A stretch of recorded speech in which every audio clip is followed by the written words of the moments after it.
Gloria a Dios. Gloria a Dios.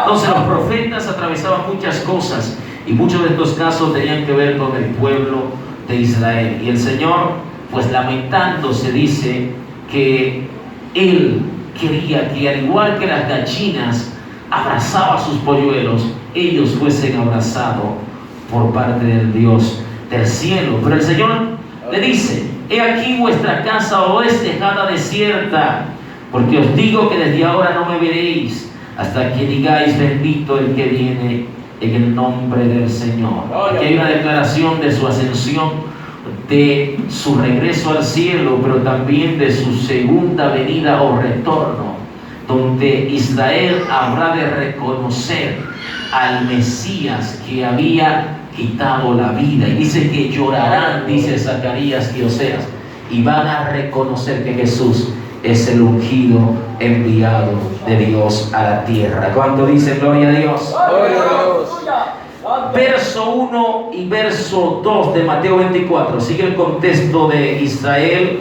y de Jerusalén.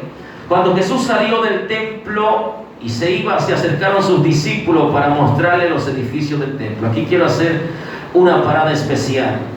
Este templo fue construido por Zorobabel y por Esdras. Usted recuerda en las deportaciones donde dice la Biblia que Dios despertó el espíritu de Zorobabel y de Josué, y dice que ellos se esforzaron para construir la base del templo, que era el altar. Para que tengan una idea, ellos construyeron el altar. Luego viene una segunda deportación con Esdras y construye el templo. Y luego viene una tercera deportación con Nehemías y construyen la ciudad y las murallas de la ciudad. ¿Cuánto dice gloria a Dios? Entonces, Esdras y también Zorobabel construyen este templo, y era un templo muy pequeño. Por eso ellos se lamentaban, y Dios tenía que levantar profetas como Ageo, que le quedan en el capítulo 2, verso 9: la gloria postrera de esta casa será mayor que la primera. ¿Cuánto dice gloria a Dios? Porque los ancianos que habían retornado del exilio tenían una preocupación. Ellos eran testigos del templo de Salomón, un templo sin igual, un templo con mucha gloria que se tomó algunos años construir. Y estos ancianos, cuando veían la desolación de Jerusalén, decían: es imposible que se levante algo más glorioso que el templo de Salomón. Y Dios le dijo: pues dile a ellos que suban al monte, que corten madera y que reedifiquen la casa de Dios, porque pondré en ella mi voluntad y seré glorificado. Así ha dicho Jehová. ¿Cuánto dice gloria a Dios? Los ancianos decían: ¿y de dónde vamos a sacar el dinero? Dile a ellos, Ageo, que yo soy el dueño del oro y de la plata. ¿Cuánto dice gloria a Dios? Los ancianos decían: no vamos a igualar la gloria del tiempo pasado. Dice Ageo: la gloria postrera va a ser mayor que la primera. ¿Cuánto dice gloria a Dios? Y este templo era pequeño en su segunda reconstrucción, y Dios tuvo que usar a un impío. Diga conmigo: a un impío.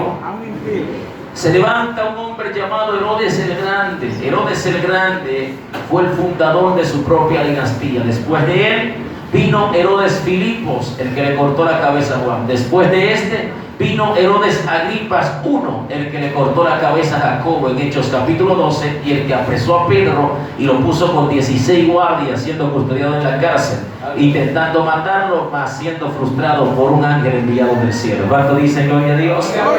Y el cuarto Herodes de esta dinastía era Herodes Agripas II. Hechos 22, Hechos 26. Estaba presente en el juicio que le hicieron a Pablo, y fue el que dijo: por poco y me persuades a ser cristiano. ¿Cuánto dice gloria a Dios?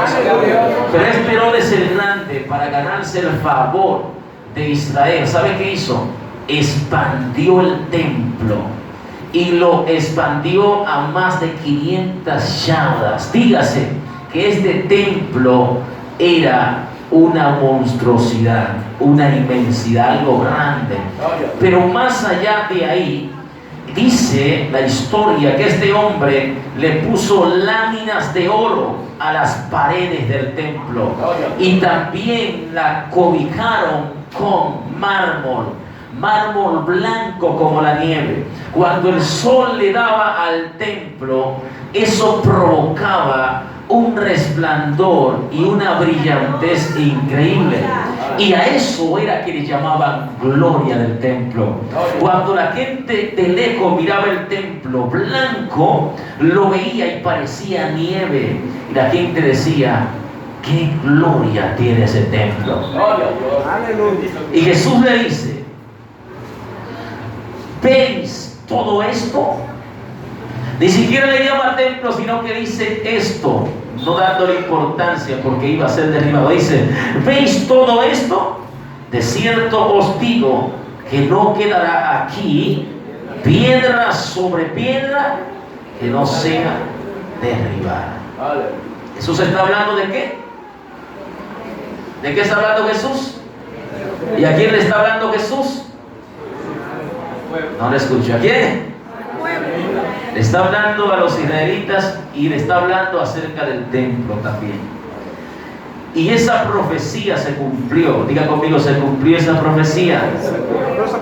Yo sé que usted ha escuchado personas decir en las calles cuando hablan de Mateo 24 que cuando venga el fin no quedará piedra sobre piedra. Es una buena intención, pero Jesús se estaba refiriendo al templo aquí. ¿De acuerdo? Y esto se cumplió 40 años después, cuando un general llamado Tito del Imperio Romano invade a Jerusalén. Y cuando invade a Jerusalén da órdenes a los guardias y le dicen: destruyan la ciudad y el templo. Y le prendieron fuego. Gran parte del laminado de oro que estaba en las piedras comenzaron a derretirse. Y en otros casos, algunos guardias tomaban los bloques de rocas y de piedra del templo con láminas y mármol y se lo llevaban. Literalmente, eso quedó desolado. Ahí se cumple la palabra: no quedará piedra sobre piedra, porque hasta las piedras se las llevaban hacia sus casas. ¿Cuánto dicen gloria a Dios? Y lo único que quedó fue un muro, que ahí es donde usted mira en YouTube o en los documentales hebreos, usted observa los rabinos, los maestros, los rebes, los maestros de maestros. Usted observa cómo ellos se colocan frente al muro. ¿Cuánto lo han observado? Los videos. Ellos se colocan frente al muro con la Torá abierta o la Tanat, que es la Biblia judía, y comienzan a leer. Yo no sé si usted ha visto que ellos, cada vez que están leyendo, en un momento hacen como una pausa, un silencio, y hacen así. ¿Usted lo ha visto? Siempre que ellos van a leer el nombre de Jehová no lo leen, sino que hacen reverencia, porque para ellos el nombre de Dios es impronunciable, ¿de acuerdo? Y por eso es que cuando Dios se revela en el Antiguo Testamento, dice: yo soy el que tiene existencia por sí mismo, el que no tiene ni principio ni final. Y el nombre de Dios literalmente eran 4 consonantes. ¿Qué son consonantes? Son letras que se diferencian de las vocales. Ahora, cuando usted coloca una vocal con una consonante, eso le forma una sílaba. Y eso es lo que le da pronunciación a una palabra, el agregarle las sílabas a la consonante. Al ser 4 consonantes, que usted la conoce, Y, ¿verdad? W, V, ¿verdad? Y H, esta no se podía pronunciar. ¿Qué hicieron los estudiosos bíblicos? Que le agregaron la A y también la E. Y de ahí es que surge el nombre Jehová, ¿de acuerdo? Para poder pronunciarlo. Pero no se pronunciaba en la antigüedad, y los mismos hebreos tampoco acostumbraban a pronunciar Jehová como tal con las 2 vocales, porque ellos entendían que eso era demasiado santo. De hecho, los escritores de la Biblia, lo que copiaban y transcribían la ley de Moisés y los demás libros, antes de ellos escribir el nombre de Jehová, ¿usted sabe qué ellos hacían? Se lavaban 7 veces. Cuando dicen gloria al Señor, por el nivel de integridad y de santidad que ellos entendían que demandaban ese nombre tan glorioso. Así que lo único que quedó del templo fue el muro de los lamentos, que permanece hasta la actualidad. Y lo que hay ahora en el lugar donde estaba construido el templo se conoce como la Meca o la mezquita de Mahoma. ¿Cuánto han estudiado acerca de eso? Es un lugar donde se alaba a Alá, o sea, según los musulmanes, y donde se reconoce al profeta Mahoma. Por eso todos los muertos que entierran los mahometanos y las personas islámicas y musulmanes lo hacen con la cabeza en dirección hacia la mezquita. Así que no se va a construir el tercer templo hasta que ese lugar no sea destruido, ¿de acuerdo?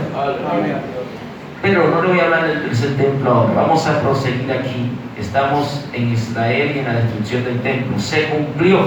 Ahora, los discípulos, al ver que Jesús comenzó a alejarse y se dirigía al monte de los olivos, ellos tenían una inquietud, porque ellos escucharon que el templo iba a ser destruido, que Jerusalén e Israel iban a ser desoladas.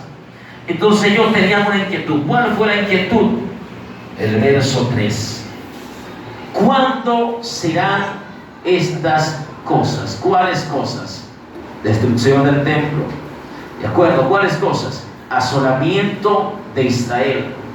Pero ellos le agregan otra pregunta, porque ellos hicieron una pregunta que estaba dividida en tres. ¿Cuándo serán estas cosas? ¿Y qué señal habrá de tu venida? Porque ellos preguntan de la venida, porque específicamente en Mateo, abra su Biblia por favor, Mateo 23, el verso 38 y 39 dice: he aquí vuestra casa os he dejado desierta, porque os digo que desde ahora no me veréis hasta que digáis: bendito el que viene en el nombre del Señor. ¿Cuánto dicen gloria a Dios? Jesús está hablando de su venida aquí, pero también está hablando de un tiempo de asolación, ¿de acuerdo? Entonces ellos preguntan: ¿cuándo van a ocurrir estas cosas? ¿Y qué señal habrá de tu venida? Y le agregan otra parte: y del fin del siglo. Bien, hay que desglosar esto. La parte donde dice el fin del siglo, porque ya usted entiende el tiempo de las señales, usted entiende también el tiempo de la venida del Señor, pero vamos a hablar acerca del fin del siglo. Un siglo tiene 100 años, de acuerdo, pero esta expresión siglo aquí abarca más que 100 años, abarca un espacio de tiempo. Alabado sea el nombre del Señor. Y por lo tanto está agregando aquí el final de los tiempos, ¿de acuerdo? Entonces, en ese sentido, están pidiendo señales acerca de la culminación de los tiempos que le quedan a la tierra. Y ellos tenían esa preocupación, pero recuerde, en la mentalidad judía de ellos, para ellos no había salvación para los gentiles. Por eso es que cuando vamos a Hechos capítulo 1, vaya conmigo a Hechos capítulo 1 por favor.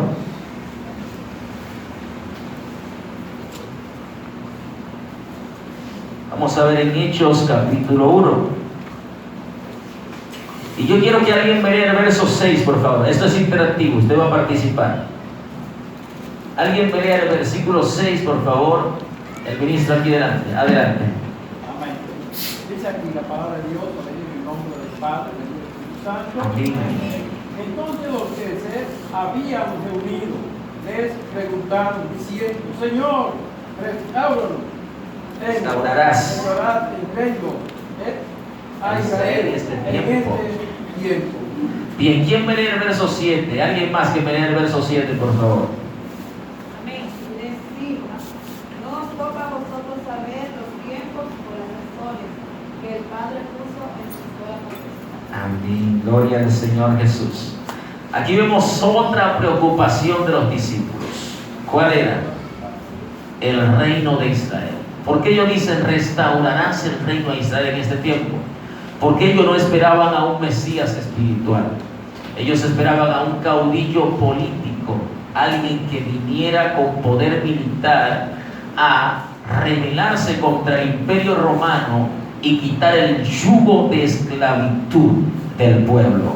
Por eso ellos están preocupados y dicen: Señor, tú te vas, pero aquí hace falta como algo. Aquí hace falta que tú restaures el reino. Por eso Jesús en una ocasión intentan hacerlo rey. ¿Cuánto han leído esa parte en la Biblia? ¿Han leído en la Biblia?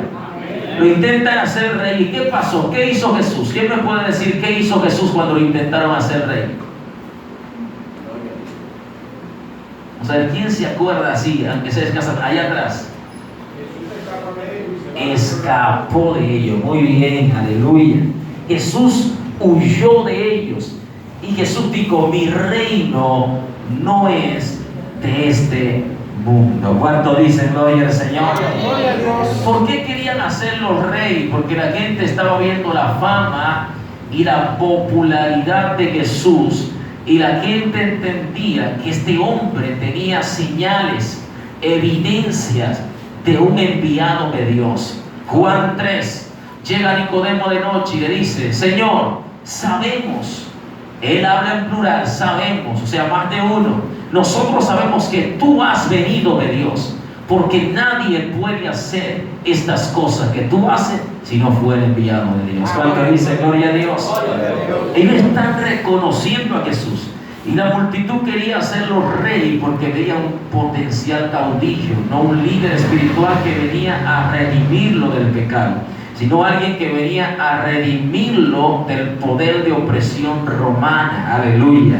Pero Jesús, conociendo esto, les explica y les dice: no os toca a vosotros. Conocer el tiempo o las sazones que el Padre puso en su sola potestad. Gloria a Dios.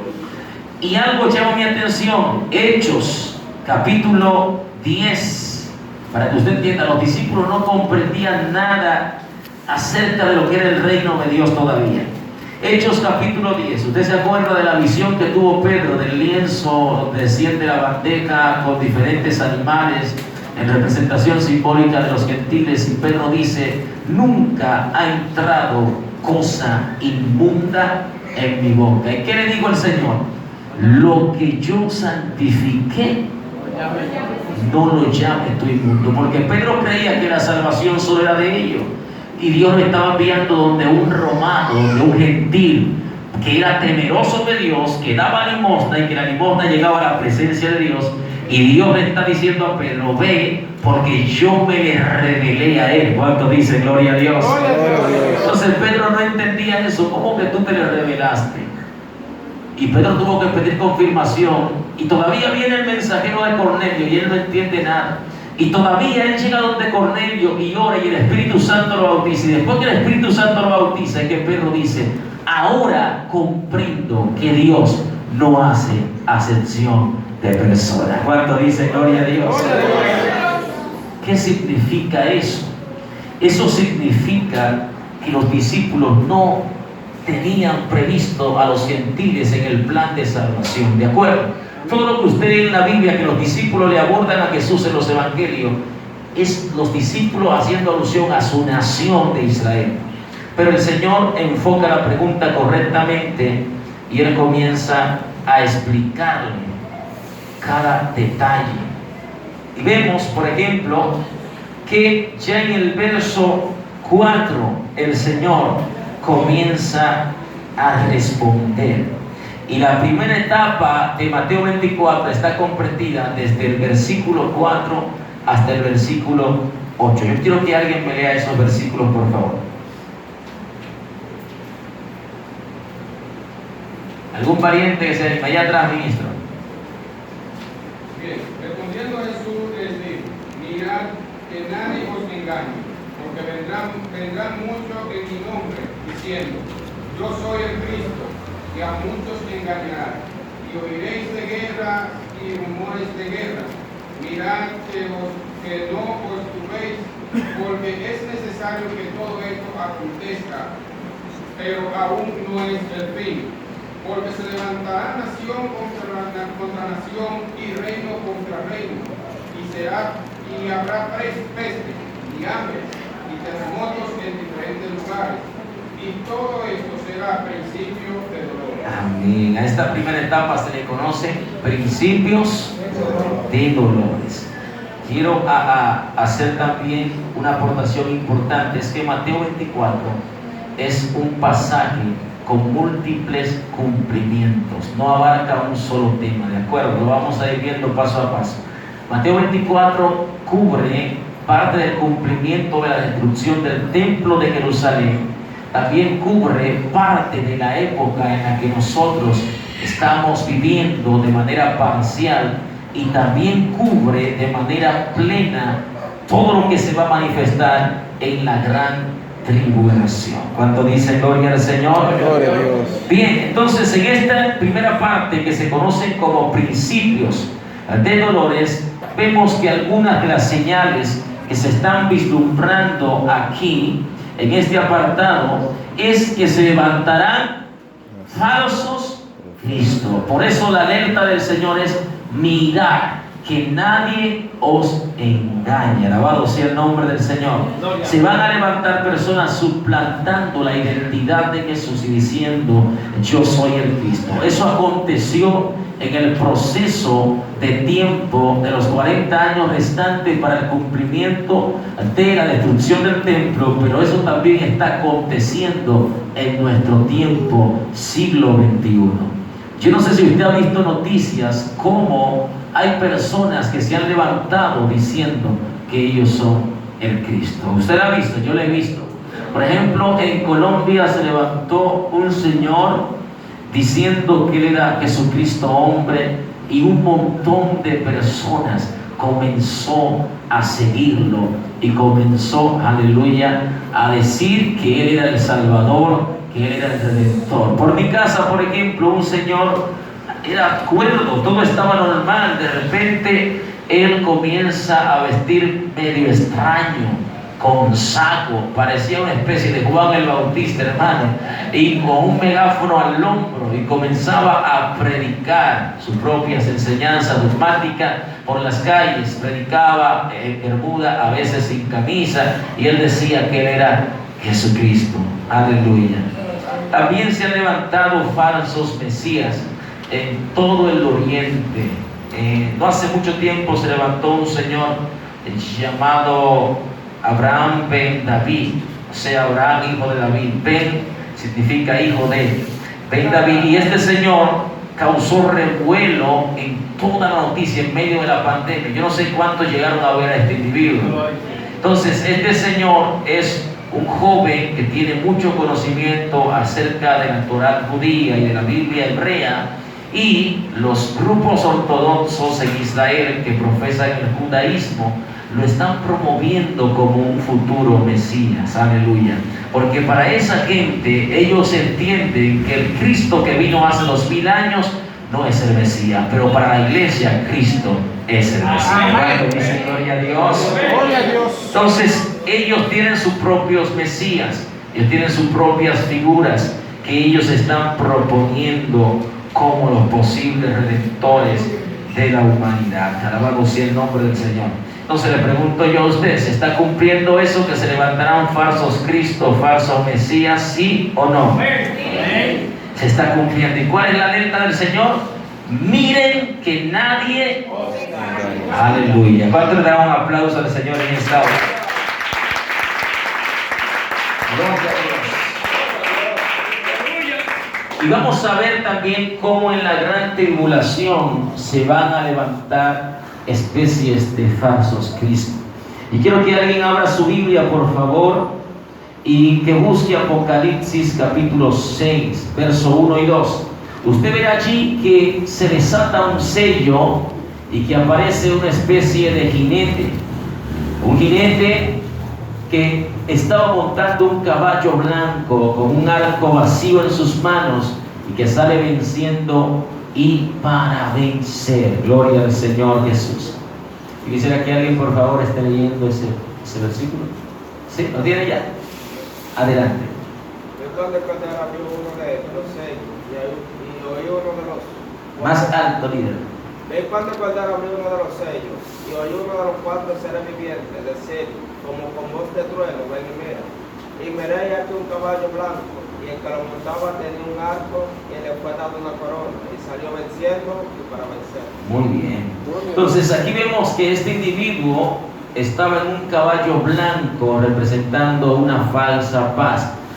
El arco sin flecha, sin saeta, representando también una falsa paz, de que venía como un pacificador. También vemos que sale venciendo y para vencer, porque al anticristo nadie le podrá hacer frente en sus 7 años de gobierno. Él será la máxima autoridad y Dios respeta eso. Ahora, cuando se cumple ese periodo, descenderá el verdadero Mesías en un caballo blanco, aleluya, que desciende del cielo con una inscripción en su muslo que dice Rey de Reyes y Señor de Señores. ¿Cuánto dicen gloria a Dios? Gloria a Dios. Si usted se fija, el Cristo verdadero está montado sobre un caballo en Apocalipsis 19. Pero este falso Cristo en Apocalipsis 6, que es uno de los juicios de Dios, el sello primero que se desata, está montado en un caballo blanco, pero no desciende del cielo, sino que está en la tierra. Y este es el personaje que Israel en primera instancia va a intentar reconocer como el Mesías. Muchos de ellos rechazaron al Mesías, pero ellos están esperando un Mesías, entre comillas, y este Mesías que ellos están esperando ciertamente será el anticristo, aquel que se opone a Cristo y a todo lo que es Dios. ¿Cuánto dicen gloria al Señor? Entonces aquí vemos un paralelismo entre Mateo 24 y también Apocalipsis capítulo 6, donde tendrá su cumplimiento pleno. Lo siguiente que vemos es: y oiréis de guerras y rumores de guerras. Mirad que no os turbéis, porque es necesario que todo esto acontezca, pero aún no es el fin. ¿De qué fin está hablando? Del fin de los tiempos. Recuerde esto. Bien, entonces aquí vemos también otro paralelismo. Yo quiero que alguien, por favor, lea el verso 3 y verso 4 de Apocalipsis 6. Usted verá que el segundo jinete tiene el poder para quitar la paz de la tierra y va a traer guerra sobre la tierra. Espada, alabado sea el nombre del Señor. Capítulo 6, verso 3 y 4, por favor.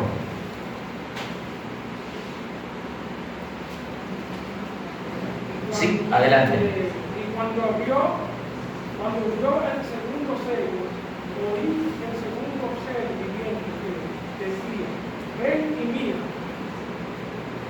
Y salió otro caballo, el rey, y al ver que lo montaba, le fue dado poder de quitar de la tierra la paz, que se marcase uno y otro.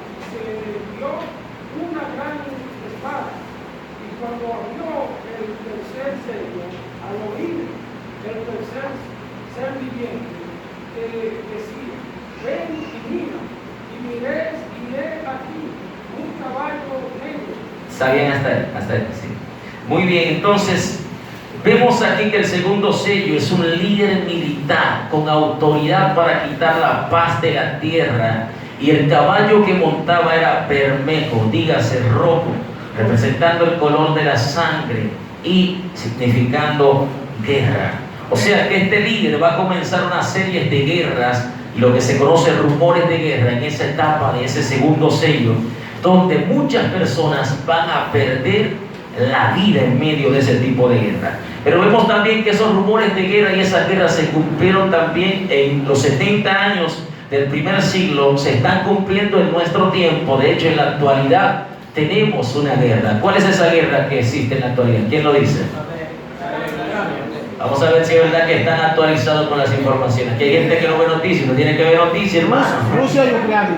Rusia y Ucrania. ¿Cómo usted se llama bien? Alejandro. Alejandro está actualizado. ¿Cuánto dice? Gloria a Dios. Hay personas que dicen: yo no miro noticias, lo único que yo leo es la Biblia. Entonces usted tiene el problema, porque la Biblia nos manda a evaluar el panorama mundial, porque son señales que el mismo Jesús dio. ¿Cuánto dicen gloria al Señor en esta hora? Entonces dice que habrá guerra y rumores de guerra. ¿Cuántas veces no ha habido rumores de guerra entre Estados Unidos y Corea, por ejemplo? ¿Cuántas veces no ha habido rumores de guerra entre Rusia y la OTAN, por ejemplo? ¿Verdad? ¿Cuántas veces no ha habido rumores de guerra entre China y los países que le rodean, como Taiwán y otros más que están cercanos? ¿Cuántas veces no ha habido rumores de guerra entre el Reino Unido y alguna de las islas que ellos controlan, por ejemplo? Eso siempre ha existido. Ya en tiempos más pasados, como en el año 1914 hasta el año 1929, la Primera Guerra Mundial, ¿verdad?, que produjo una gran depresión, dígase, una crisis económica a nivel mundial, hambres y enfermedades. Luego viene la Segunda Guerra Mundial, año 1939 hasta el 1945. Y en ambas guerras se mataron más de 90 millones de personas, para que usted tenga una idea. Se le llamaban guerras mundiales, no porque todas las naciones estaban involucradas peleando, que eso es una diferencia que hay que hacer de la guerra de Armagedón, que en la guerra de Armagedón, que será la última guerra de los reyes de la tierra contra el Mesías, eso está en el Salmo 2 también. En esta guerra de Armagedón estarán todos los reyes de la tierra reunidos contra Jesús. Eso será una guerra de escala universal. Pero estas guerras mundiales que vemos aquí tenían la participación exclusiva de las grandes potencias, dígase Francia, Alemania, Italia, Rusia, Estados Unidos, Japón. China no era una potencia para ese entonces porque estaba bajo el dominio japonés, ¿de acuerdo? Entonces, pero se le conoce guerra mundial cuando entran en conflicto potencias mundiales. Supongamos, por un ejemplo, que Rusia y Estados Unidos entren en guerra. Eso significaría, ¿usted sabe qué? La destrucción del mundo completo. Usted dirá, ¿cómo así, varón? Sí. Rusia nada más tiene más de 15.000 ojivas nucleares. ¿Usted sabe qué significa eso? Que esa gente tiene armamento para destruir la tierra completa. Estados Unidos tiene también un montón de armamentos nucleares. Francia tiene, Japón tiene, Corea tiene. O sea, estamos hablando de las potencias a nivel mundial. China también tiene. Esa gente dice, vamos a la guerra, y en cuestiones de 2 o 3 días el mundo desaparece. Le voy a poner un ejemplo sencillo. Año 1945. Estados Unidos no había intervenido en la Segunda Guerra Mundial hasta la última etapa. ¿Por qué intervino? Porque a los japoneses se les ocurrió quemar una base militar marina de Estados Unidos cerca de su país. ¿Y por qué lo hicieron? Porque estaban en guerra y necesitaban petróleo, combustible. Porque en una guerra se atesora el combustible. Por eso es que los productos como el combustible han subido, y usted que tiene carro tiene que gastar mucho más de lo que antes gastaba, porque Rusia está reteniendo su petróleo, Rusia está reteniendo su gas licuado, Rusia está reteniendo todos los productos donde se derivan los combustibles que hoy usted y yo conocemos. ¿Y qué pasa con eso? Que se reduce el mercado y las demás naciones que antes le compraban a Rusia ahora necesitan otra fuente de combustible. Y los mercados se saturan, y el único que tiene combustible ahora eleva el precio y dice, si ustedes quieren comprarme a mí, como yo tengo algo exclusivo y necesitado en el mundo, entonces yo voy a poner el precio que yo quiera. Por eso el níquel se ha elevado hasta un 200%, porque el níquel se usa para creación de armamentos también de guerra. ¿Qué significa eso, hermano? Que los productos se elevan. Y vino Japón y dijo, yo necesito este petróleo, este combustible, y atacó la base. Digo, Estados Unidos, es así, entonces prepárense, no hay problema. Comenzó a mandar gente, helicóptero para allá, hermano, y comenzó la guerra. Y Estados Unidos logró penetrar hasta el territorio japonés a través de algunos bombarderos, y lanzaron una primera bomba en Hiroshima. ¿Cuántos han escuchado esa ciudad? Y cuando lanzaron esa primera bomba, ¿ustedes saben cuántas personas murieron en cuestiones de segundos? 70.000 personas. Y la ciudad desapareció completa, con una bomba. Los japoneses, el general a cargo dijo, eso fue un golpe de suerte, vamos a seguir peleando. Mano, era un hombre terco. Vamos a seguir peleando, y dijeron, vamos a alzarnos contra los enemigos. Y dijo Estados Unidos, ríndanse, o vamos a lanzar una segunda bomba sobre la ciudad de Nagasaki. Segunda bomba sobre Nagasaki. ¿Sabe cuánta gente murieron? Más de 80.000 personas en cuestiones de segundos. Hay una especie de bombas atómicas y nucleares. Hay una que cuando se lanza absorbe todo el oxígeno de la atmósfera y las personas mueren por asfixia en cuestiones de segundos. Hay otra que es una bomba de hidrógeno y cuando se lanza esparce un fuego abrasador que consume y calcina, literalmente lo hace polvo a las personas. Hay otra que tiene que ver con el sonido, que cuando se lanza les desbarata el sistema auditivo, hermano, literalmente lo deja loco a la persona. O sea, hay diferentes tipos de armamentos nucleares y cuando se utilizan, estos armamentos tienen la capacidad de reducir a la nada al ser humano. Imagínese usted que Estados Unidos intervenga directamente en la guerra de Ucrania y Rusia. ¿Qué usted cree que pasaría? Por eso esos armamentos nucleares lo usan para disuadir. Es decir, cuidado si te metes conmigo, porque si te metes conmigo voy a soltar un misil continental, intercontinental. Son misiles que pueden viajar de un continente a otro. Dígase que de aquí, del Caribe, por ejemplo, si dice vamos a mandar un misil para China, el misil va directo a China, hacia donde usted lo dirija. Al Palacio de China, por ejemplo, allá va el misil directamente. O sea, para que un misil sobrevuele esa distancia tan abismal, tiene que tener una tecnología muy, pero muy avanzada. Aleluya. Entonces, vemos en el verso siguiente, que es el verso 7, porque se levantará nación contra nación y reino contra reino. Y habrá pestes, hambres y terremotos en diferentes lugares. Voy a abreviar ya porque yo sé que el tiempo está avanzando. Dice que habrá pestes, terremotos y hambre. El tercer sello es un caballo negro. Y este caballo negro tiene autoridad para traer hambre sobre la tierra. ¿Cuánto dicen gloria al Señor? Y muchas personas van a morir de hambre, literalmente. Pero ¿qué es lo que está diciendo el escritor de Mateo 24 en palabras de Jesús?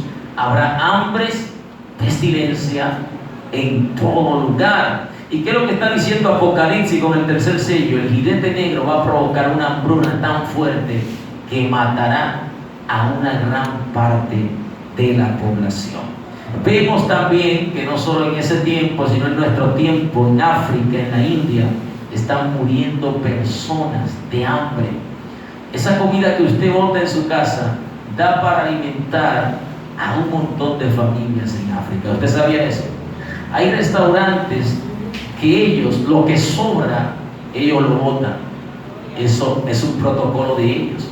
Yo recuerdo que yo trabajé en una fiesta del Banco Central, el aniversario del Banco Central, y yo estaba sirviendo los postres, los bizcochos. Estaba ahí como mozo, hermano, para que me entiendan, sirviendo los bizcochos.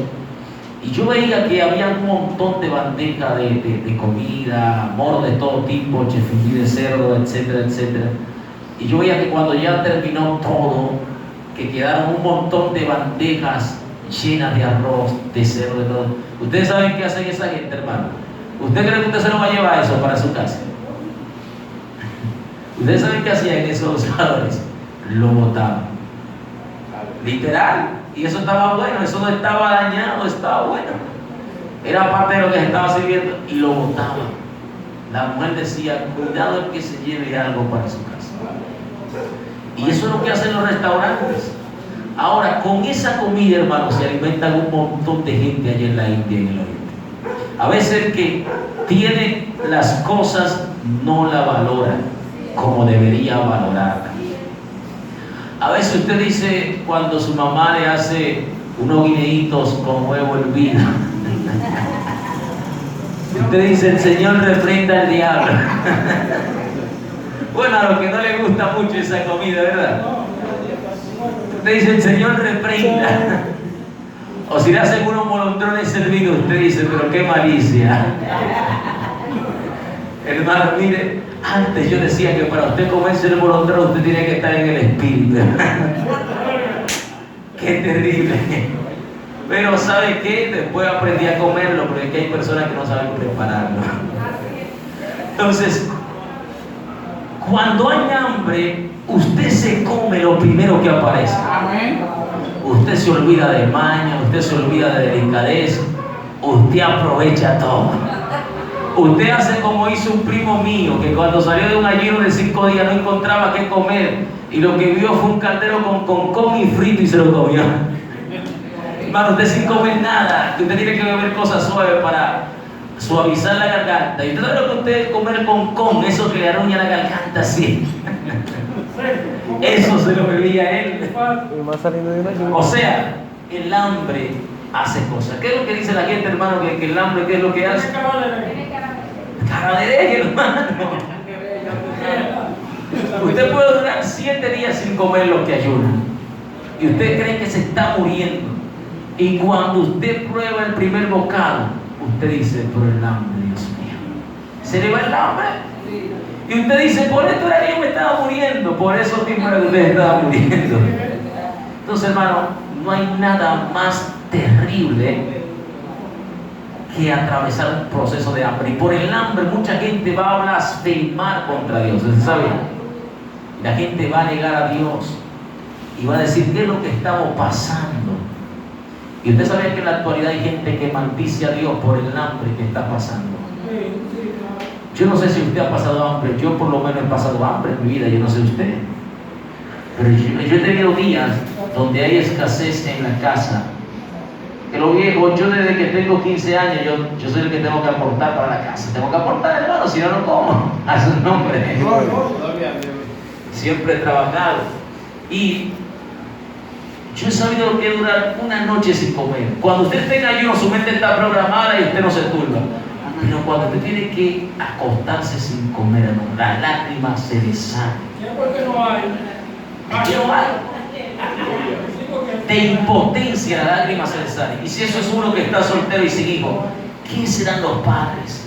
Porque los padres pueden aguantar hambre, pero cuando es un hijo, hermano, cuando es el niño que está ahí jalándole los pantalones y diciendo tengo hambre, cuando es el niño que está llorando que quiere leche y no hay ni un peso en los bolsillos, ¿cuánto dicen gloria a Dios? Gloria a Dios. Y el colmadero que siempre te fía ese día dice ya no hay fiado a su nombre. Y el prestamista que te prestaba ahora dice no tengo ni uno, varón. Y tu familia de Estados Unidos y de Europa dice no hay remesa. Te dice yo voy ahora.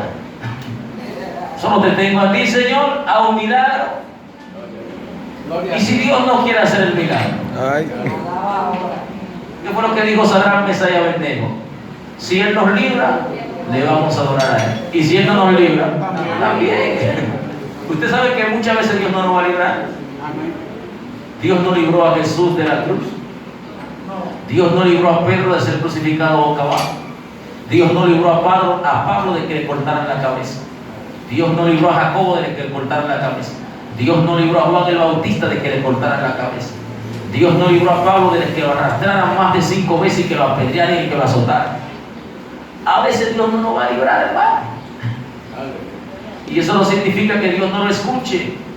Es que Dios lo va a permitir porque eso es parte de su propósito en tu vida. Cuando dicen gloria al Señor.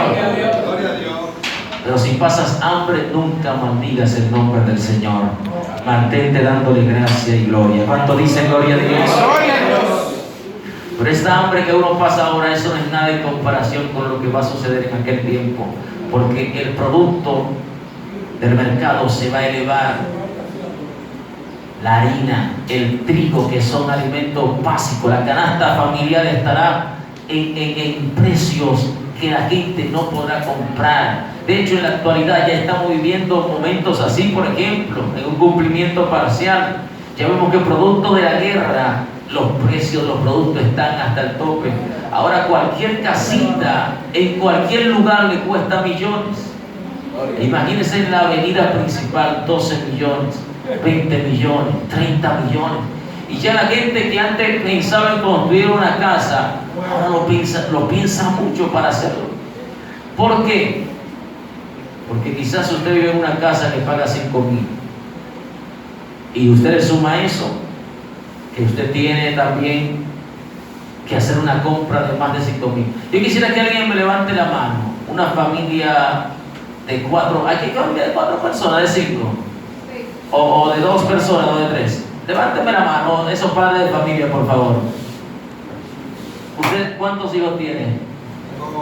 2. Y usted como 5 en la casa. Varón de Dios, al mes, ¿cuánto se le va a usted si puede dar ese dato? En una compra. Y eso es usted redondeando, porque yo sé que todo el que está aquí redondea. ¿Cuánto dice? Usted no va a comprar lo más caro si puede comprar lo más barato. 25,000 pesos. Alaba a Dios ahora si puede. Y eso es redondeando, ¿verdad, varón? Yo me imagino que usted tiene que buscar lo más barato, aunque hay momentos donde uno se da su gusto, como dice. Pero imaginémonos, ¿quién más es padre de familia aquí que pueda dar un aproximado? Esos son aproximados, a veces puede ir más, puede ir menos. Y será que, ministros, Bueno, yo soy, ¿cuántos son en su casa? Yo soy padre de familia. Actualmente, en la actualidad, yo estoy gastando por lo menos y no ahora conocido, porque anteriormente era la cosa más difícil. Pero ahora somos mi esposo y yo, y nosotros gastamos mucho. $100 nada más. Sí, ¿qué será que nosotros vamos a poner del niño pequeño que vamos a comprar leche? Sería por lo menos de 40,000 pesos. Ya usted puede saber, 2 personas, 40,000 pesos. Eso es un aproximado. Sí, es un Hermano, mire, el costo de la vida está muy elevado. ¿Usted sabía eso? Ahora, supongamos, estoy poniendo el ejemplo. Paga alquiler, no tiene casa propia. Es un ejemplo que estoy poniendo. Los que no tienen casa propia. Alquiler de 5,000. Y estoy siendo benévolo porque hay casas que pagan 8,000, 10,000 y más, dependiendo la amplitud y el lugar donde está ubicado. 5,000 pesos vamos a poner. Y súmele 30,000 pesos de compra mensual. ¿Ya cuánto van ahí? 35. Súmele la energía eléctrica, los cristianos que no se la roban, a su nombre. Hermano, miren, el robo es robo en todas sus manifestaciones. ¿Cuánto dicen gloria a Dios en esto? No hay excusa delante de Dios. Hasta cuando usted descifra un wifi que no es suyo y que no le ha dado la clave, usted está robando a su nombre. Sí, hermano. Sí, hermano, aunque usted no lo crea, dentro del plano moral de Dios, eso cuenta. Porque usted está violentando algo que está establecido por las autoridades establecidas por Dios. Si usted desobedece esas autoridades, está desobedeciendo al mismo Dios. Supongamos, ¿quién paga luz aquí? Tengo que preguntar, ¿verdad? ¿Es varón de Dios?